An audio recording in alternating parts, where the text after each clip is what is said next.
Thank you so much, Karen, and thank you so much, Billionaire Mastermind Farm friends and family. I'm always honored to be here, love to be here, and just completely respectful and enamored at the fact that you have kept this going for so many years. So, and it's happened because you all work together. And let me rephrase that, because we all work together. So whenever I get a chance to speak before this group, I know that you have to have your I's dotted and your T's crossed, and you need to be sharing some powerful stuff. So this morning, I've been really looking at where we are this year. It's hard to really acknowledge that a third of the year is already gone. That once we completed April, 4 months, a third of the year is already gone.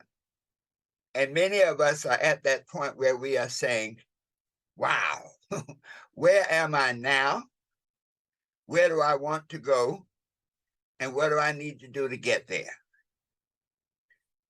When we look at our situation, when we assess where we are, and I'll always, give a plug for our Success Toolbox.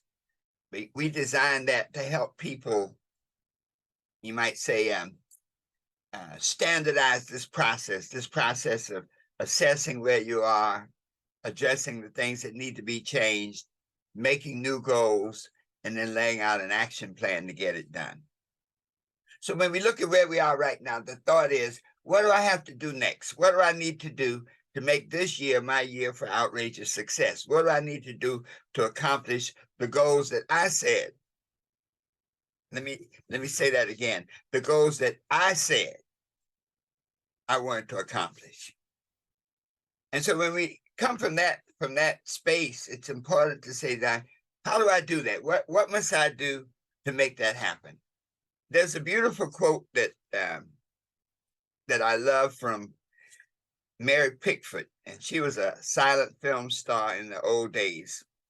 And she said this: although no one can go back and make a brand new start, anyone can start from now and make a brand new ending. Anyone can start from now and make a brand new ending.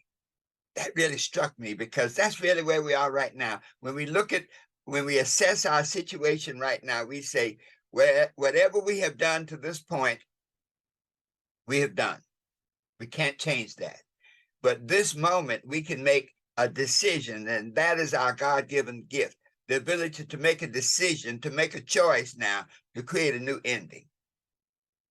And how does this process take place? How do we create a new ending? Two things. We need to know where we want to go. The Bible speaks a lot of the promised land, and the thought is, what is the promised land? What is your promised land? And your promised land is that you want your life to be. It's the thoughts, it's the emotions, it's the habits, it's the relationships that you want to experience to create an environment of joy, of abundance, of good health. So it's important to know that, your destination. And with any GPS, you need another coordinate, and that is your location. And so where we are right now, it's important to assess where we are, to be honest with ourselves, to look at our performance to date, to see if we have been following the plan we set out at the beginning of the year, to see how close we are to the goals that we said we wanted to accomplish. When I assess where I'm at right now, I like to look at one of the tools is the Ben Franklin method. And so this day, to sit down and let me lay out my goals. And when I use the Ben Franklin method, I draw like a cross on a blank sheet of paper, a horizontal and a vertical line, like a cross. And on one side, I write victories. And on the other side, I write lessons. And on that left side, write all of the things that you've accomplished so far. Write all the good stuff that you have done, the people you have impacted, the changes you've brought about, the good things. And then on the right side, you do that on the left side. And then on the right side, lessons, make a list of those things that did not work, your failures, your disappointments. You know, many times we set out to do things and that old illness of procrastinitis takes hold. And we say, we're going to get around to it, but around to it never comes. And when we use that Ben Franklin method to look at where we are and be honest with ourselves, you know, don't make excuses, don't, you know, blame other people, but to say, whatever I am right now is because of my thoughts, my emotions, my habits, and my relationships. If I'm experiencing it, I created it. If I'm experiencing lack, I created that. If I'm experiencing fear and insecurity, I created that. If I'm experiencing tardiness and lack of preparation, I created that. If I'm in a relationship that may be abusive, that unsupportive, that's counterproductive to everything I want to do, I created that. See, once you accept responsibility for it, you can change it. But as long as we blame other people and other situations, we can't change that. You know, there are people that I was listening to the Black History Moment, and there were people in that era and in this era, but there were people who were afraid to take a stand. And they had all kinds of excuses. I remember in the civil rights era, and I lived through that. I went to school with one of the Greensboro Four who started that Freedom Summer through the sit-ins.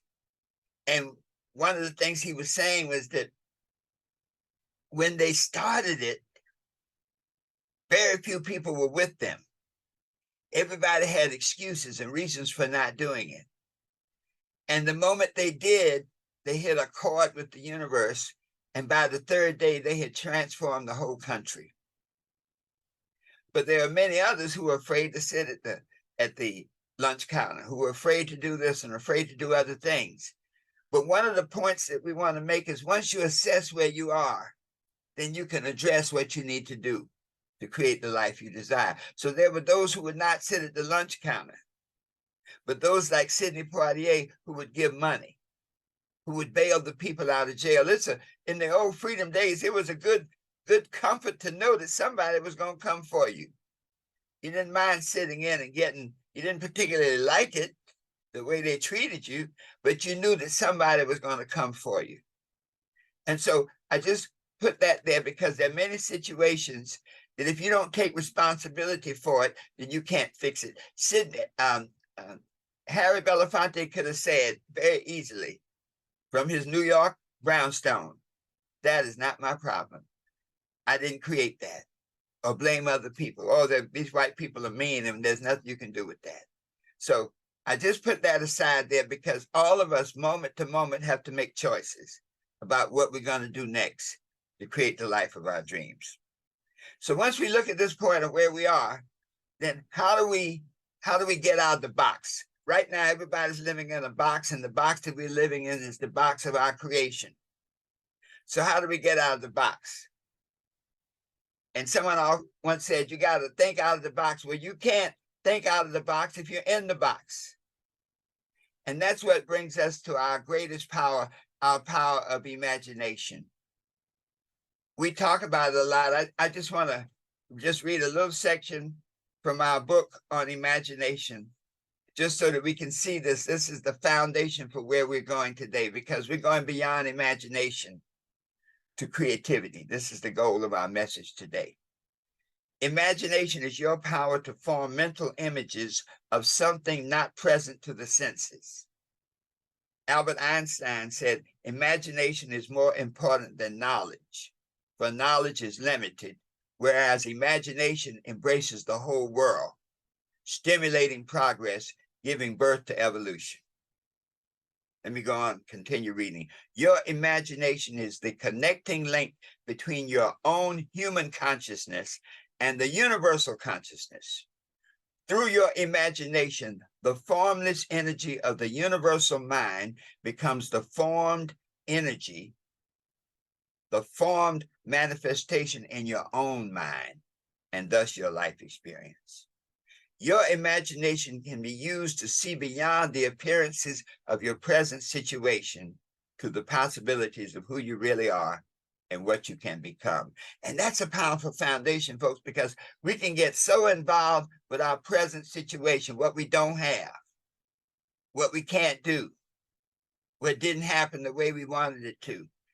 I liken it to being in a swamp filled with alligators. We get so involved fighting the alligators that we can't see beyond that to say, you know what, if I drain the swamp, there will be no alligators. If I drain this swamp, the land that's in the swamp is very fertile land. I can create a beautiful housing development. I can create a farm. But as long as I'm fighting alligators, I'll never get there. So how do we get beyond the alligator? And that is where we use our power of imagination.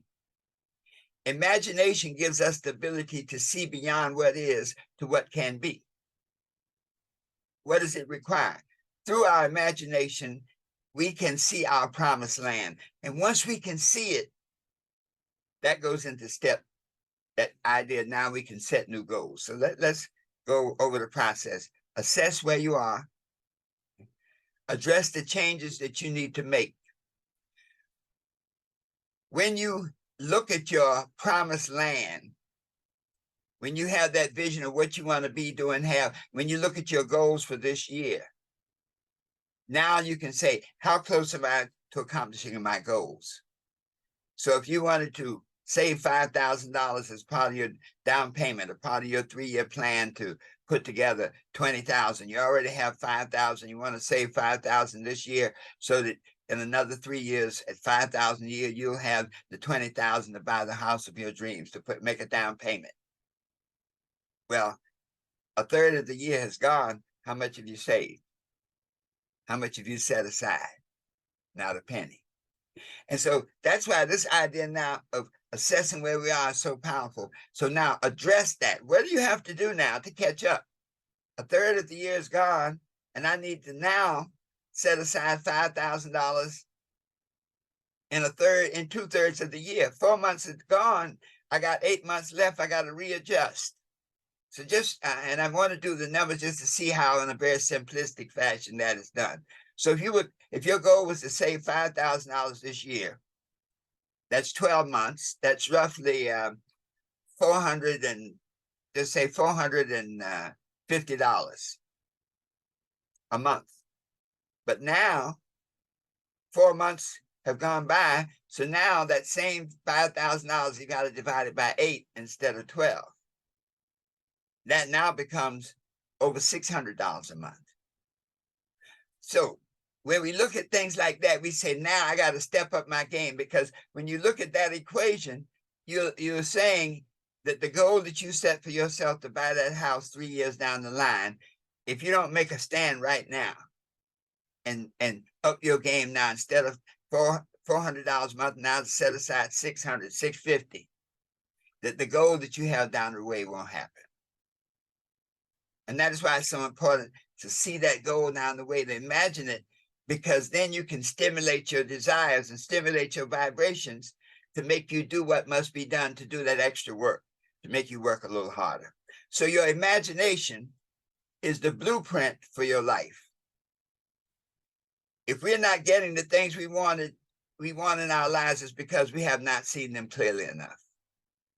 We have not become one with them strong enough to create a vibration within us to attract it into our space.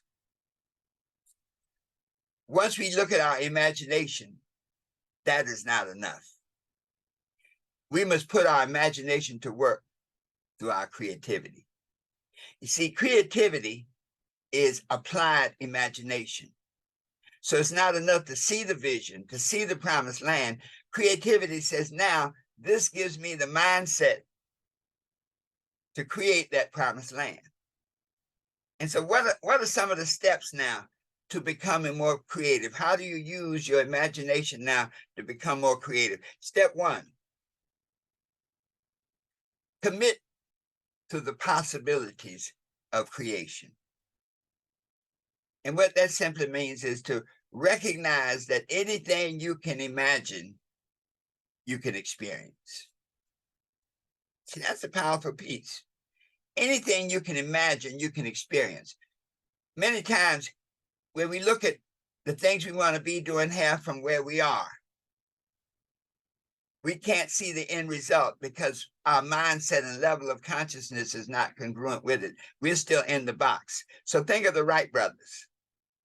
If they looked at flying from where they were, they're birds in the sky, they have wings. We need to develop wings to be able to fly like a bird. They saw the vision, but based on their level of consciousness and their level of skill, they were bicycle manufacturers, bicycle repairers. And so they took that level of consciousness to create a flying machine. As we see it in our imagination, our creativity helps us to interpret our imagination in the way that we can use it. That's the key, folks. So one, to recognize that your creativity is applied imagination. Number two, become an expert. So if you need to make $600 a month instead of $400 to set aside, become an expert at saving. If you need to get a new position in your job, become an expert at whatever that is that you do. If you're in a bad relationship and you need to get out of that, become an expert at relationships. You know, many times we can't see a good relationship, and that's why we can't experience it. We don't have a vision of what a relationship for us might be. So become an expert. So whatever challenges you're facing right now, make it a commitment to become an expert at doing it. Some of us are personal trainers. Like Stan teaches martial arts. And if he wants to take that to the next level, become an expert. Maybe teaching it is not enough. Maybe now become an expert at marketing it. Each of us, whatever that challenge is to make this year our year for success, become an expert at it. Step 3, you got to believe it can be done. So you commit to the imagination, you become an expert, but even then, we have to have that belief system that says nothing is impossible. If you need to walk on water, you'll learn how to walk on water. You know, a very interesting story. It talks about the Red Sea. And there was one theory that when it said Moses parted the Red Sea, someone said, well, what it is at a certain tide, there's a reef that if you know where the reef is, at low tide, you can walk across the Red Sea. That actually happened in North Carolina in the Civil War. There's Fort Fisher, where the last Confederate stronghold, and as the Union soldiers were bombarding, they were trying to bring the war to a close and capture the Confederate soldiers that were manning the fort. At low tide, there was a reef that if you knew where it was, they literally walked across over 2 miles of water to get to Southport, so the Union Army could not capture them. So they parted the Red Sea. They walked through the water. So believe it can be done. Step 4, eliminate the word impossible from your vocabulary and from your thinking. Never look at something as impossible. Even when you look at ourselves and you say, well, you can be a millionaire. And say, yeah, it's impossible. Your parents aren't, you don't even know any millionaires. Say, hey, maybe not yet, but I will. You think about Henry Ford. Henry Ford said, if you think you can or you think you can't, you're right. So always think you can. Eliminate the word impossible from your vocabulary. Step 5, do not fear failure. As you make this transformation now to close out this year, to use these next 8 months in the most efficient fashion, do not fear failure. Look at every failure, every disappointment as a dress rehearsal for success. Step 6, be receptive to new ideas. When you're receptive to new ideas, once again, God speaks to you through your imagination. And so when these ideas come to you, don't poo-poo them. I guarantee you that every one of you has had some incredible ideas come to you about, and many of us didn't write them down. And if you notice, if you don't write them down, what does it say? Write the vision, make it plain. the next morning, you can't remember what it was. You think back and it's just gone. So be receptive to new ideas. Keep a journal. One of the beauties of keeping a journal and a day-by-day description of your successes and your lessons is that now you can go back and learn from your experiences, but also gives you a good picture of where you're at so you can't fool yourself. If you're keeping a journal and every day you're saying, didn't call anybody, didn't accomplish anything, didn't do any extra hours, didn't meet any new people, you write that for 30 days, it's going to be no problem. You can't do it. You can't accept it that way for 30 days. But making that journal will cause you to do better. And then finally, step 7, to use your creativity to transform your life, is to challenge yourself. Always challenge yourself. If you don't have it, what it takes right now, say it's on the way. If you can't remember the stuff you need to remember, say it's coming to me. To develop a way to always challenge yourself, to say there's always a way to get a good result. When negative things happen to you, what is the good lesson I must learn from this? Always challenge yourself to see the good. So let me just summarize so that we can see how you can use your creativity to apply your imagination to create the life you desire. 1, commit to the relationship between creativity and imagination, that creativity is applied imagination. Number 2, become an expert. Whatever challenges you're facing, whatever you have to do, master what is necessary to get it done. Number 3, believe it can be done. Always believe it can be done. If you can conceive it and believe it, you can achieve it. Whatever you recognize in your thoughts, you energize in your heart. And the first law of success says, a mind shall have whatsoever it thinks in its heart. Step 4, eliminate the word impossible from your vocabulary. Look at the word impossible as the phrase, I'm possible. That whatever it is you want to do, I'm possible. It's possible. Number 5, do not fear failure. Do not fear criticism. Be committed to take risk. Every failure is a dress rehearsal for success. Step 6, be receptive to new ideas. Be open and receptive to new ideas. God talks to us in so many ways. Through our imagination, through our vibration. This stuff we learned, we didn't even know we learned it. And finally, step 7, to challenge yourself to always complete the task. To challenge yourself to always win. To challenge yourself to finish the job and create the person you want to be. I invite each and every one of you, many of you have gotten our Success Toolbox. We designed that to help you go through this process, to help you go through the steps and to do it at your pace. So be sure to go to our website, herbertharris.com, and click on the Success Toolbox. And we have a special $47. And for those of you in this group who get it, there's a thing to just put a note there when it says note, Billionaire Mastermind Forum. We got something special. I'm not going to tell you what it is. We got something special coming to you. So be sure to visit our website, herbertharris.com, Success Toolbox. When you can do these things, when you can take the tools that are available, when you can take your mindset, when you can take your emotions, when you can take your habits, take your relationships and transform them, then they can give you the platform to be what you want to be, do what you want to do, and have anything you desire, always knowing that the best is yet to come.